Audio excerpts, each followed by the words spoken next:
In today's video, we tear down the Z6 from the $700 Project Civic. Let's go ahead and get started.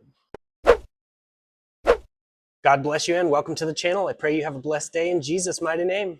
All right, so we're going to be tearing down my Z6, and for those of you who don't know, this is my $700 Civic, the project that I've been putting together, and this is the engine that came from the factory in it. It's a D16Z6, and it blew a head gasket and just sat for like 10 years with coolant in the cylinders. So in previous videos, I got the engine broke free because it was seized up from sitting so long. There was a lot of rust damage. I did my best to clean it up, hoping that if I can get it started, it'll kind of wear in a little bit, enough to have some compression. But we were pulling 35 PSI in the first 3 cylinders. Cylinder 4 was a little bit more. So I'm pretty sure the rings broke when they were seized. So we have to tear it apart and see the damage. I'm pretty sure the crank and everything in that area is still in good shape. So we might be able to salvage the crank, re-sleeve it if I have to. I got to find a machine shop near Paris, Texas that'll do that. So I got to see what the damage is first and then go from there. But we're going to definitely tear this thing down and see what all's going on. And if you didn't see in previous videos, I got the SIR engine bay tucked, partial tuck, and got a bunch of stuff done to it. It's a B16A right-hand drive from Japan, CRX SIR. This is MK's car. He's going to be coming back to get this soon. Then we'll be focused on the $700 Project Civic. These are the wheels my brother in Christ, Orlando, gave me. He came all the way to Northeast Texas and dropped them off along with the Tanabe catback exhaust a while back. So huge shout out goes to Orlando. God bless you, man. We also have 2 F-Series engines, unknown on both of them, but this one came from my good friend Jeremy, aka Mexican Jesse, F22B, stamped from HMO, unsure on miles. He just gave it to me, and I crank it over. It builds compression out of the cylinders. It's pumping compression out, so it appears to be good. Has an intake manifold, injectors, wiring harness. And then this is an F22B1.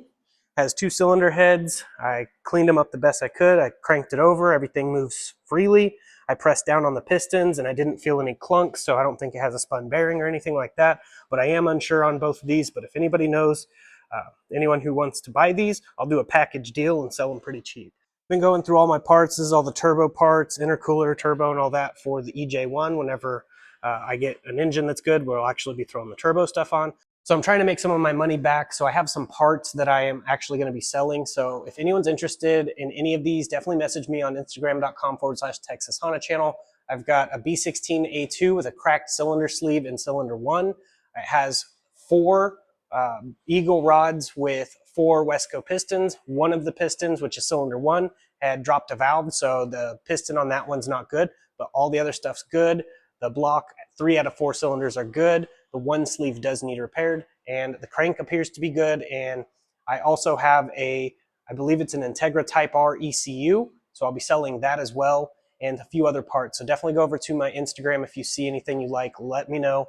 I am making some money back because I had my friend MK in Wichita, Kansas find a D series for me. He found one for 350 bucks, sent me a screenshot. It was a D15Z1, which is basically a JDM D15B, but American version, and it's fuel economy. I was fine with that. I just want a D16, D15 to go in here, and the guy from Marketplace just used a picture from the internet, and MK bought it, and it was a D17A2, which I am not putting a D17A2 in an EJ1.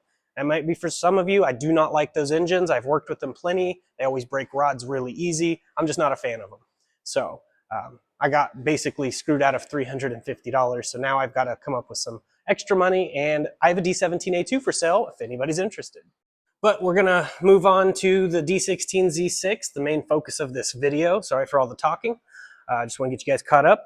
So this is the engine that came in the car. I'm just gonna drain the oil out, take the oil pan off, take the head off, and get it basically tore apart and see exactly what the damage is. So I'm gonna go ahead and do that. I really hope you enjoyed the video, and if you're new here, please click that subscribe button.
Ew.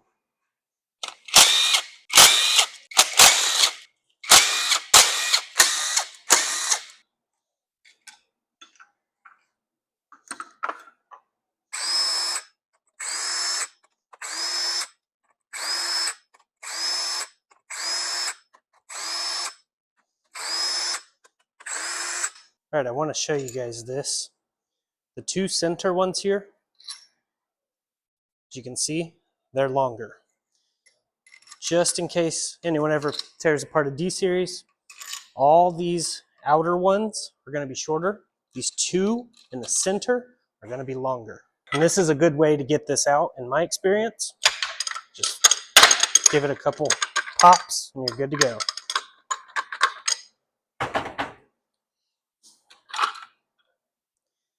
Also wanted to point out on the back side of the engine, you'll see there's a number 2 and there's another number 2 on that rod.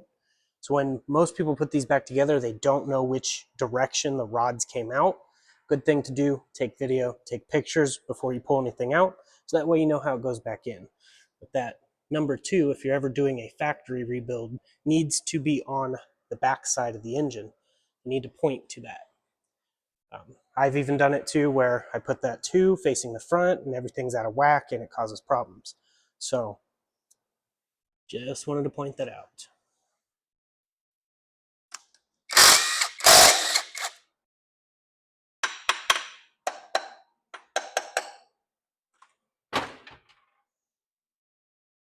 Cylinder 1 bearing looks absolutely perfect. So part of the reason already, I can tell you, these rings aren't expanding because they're seized shut. So that would be our compression issue. We could probably just throw some new rings in this and throw it back in after cleaning up the cylinder walls, but we'll get deeper into it just to be sure that's what our problem is. But you can see the bearing does look pretty good. Now there is some impressions here, but they're not like in it. You can't feel them.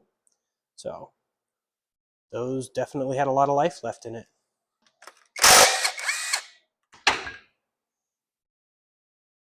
Cylinder 2 bearing looks pretty good. The other half of the bearing looks decent. No deep wear marks or anything crazy. The rings are also seized and not expanding. Some slight damage on the actual piston from the cylinder walls. But other than that, overall it looks pretty good.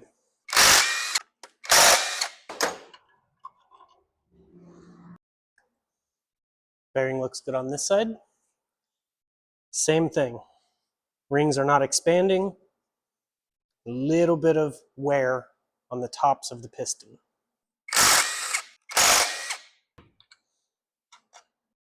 Cylinder 4 looks really good. All right, cylinder 4, piston looks pretty decent. Okay, there is a little bit of wear right here at the top of the piston. These rings are expanded more than the other ones, which explains why cylinder 4 had more compression. My idea was, while this engine was in, if I could get it to actually start, the heat would expand everything, kind of break it all loose, and then the compression would get better. I have done that in the past with engines that have been seized up for a while. Just getting them to start was the biggest thing. Once they were running, it kind of just wore itself back in and everything was fine. But that wasn't the case in this one. But overall, looks like I could just throw some new rings on and hone the cylinders and probably get it to fire up. But since we're already this far, we're going to have to do more.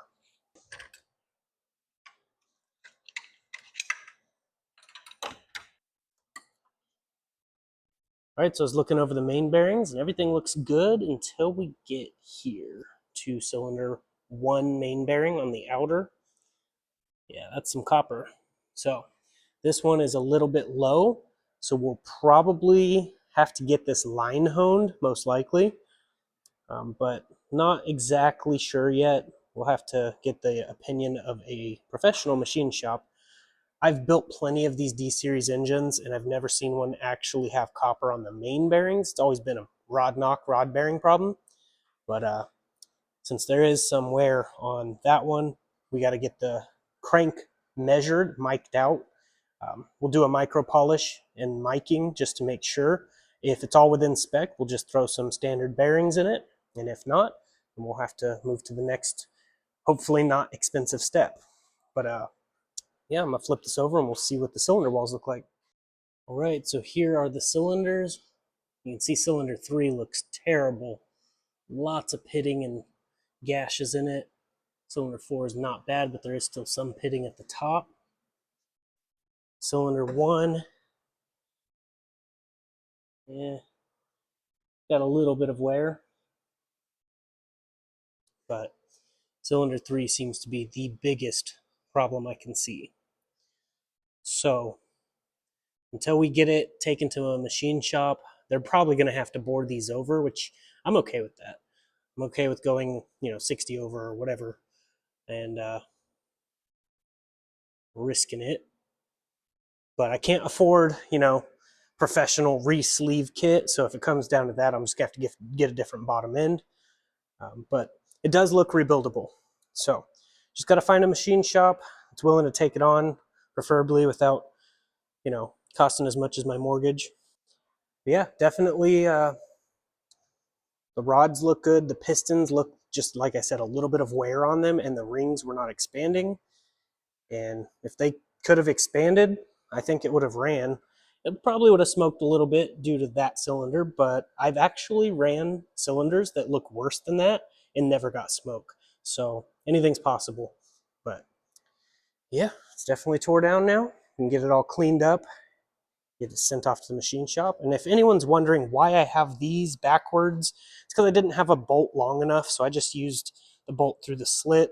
I know it's backwards. I know someone's going to mention it, but I'm just working with what I got right now. So definitely got to get this thing cleaned up. Now that I know what the damage is on the bottom end, the crank does look good. Again, we're going to get it micro polished and mic'd by a professional, so that way I know exactly what the specs are. We'll probably throw in some Max Peating rods, forged rods, and I've used them a lot in the past. They work great. I had 30 pounds of boost on my D series with those, and here's a little video clip of that.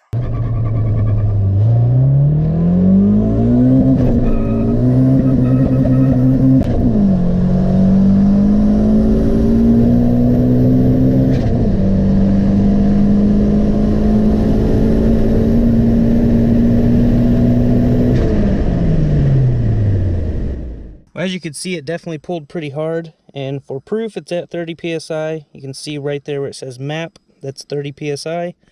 Intake temps were great at 84 degrees.